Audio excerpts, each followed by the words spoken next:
আমাকে দেখতে হয়। সব মিলে ভাই দিশা বিশা না পেয়ে তাই এখন রিক্সাটা চালাইতেছি আপাতত। আল্লাহ ভরসা ভাই, দোয়া করেন ভাই যেন ভালো একটা চাকরি বাধা পাই। তারপরেও ভাই গাড়িটা একটু সাবধানে চালায়েন।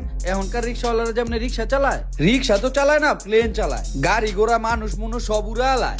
আরে না ভাই কি বলেন, আমি তো আর প্রফেশনাল না। আর তাছাড়া আমি যতক্ষণ চালাই সাবধানেই চালাই। আমার ভাই কোন রকম নিজের খরচটা আর ফ্যামিলির খরচটা উঠলেই হয়ে যায় ভাই, এর চেয়ে বেশি চাহিদা নাই।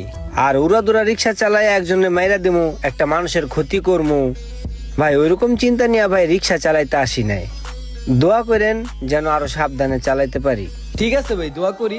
আপনার জন্য শুভকামনা রইলো, ভালো থাকবেন। হ্যাঁ ভাইয়া বাকি 70 টাকা। ভাই হিসাবে দিলাম, আপনি রাইখা দেন। হ্যাঁ।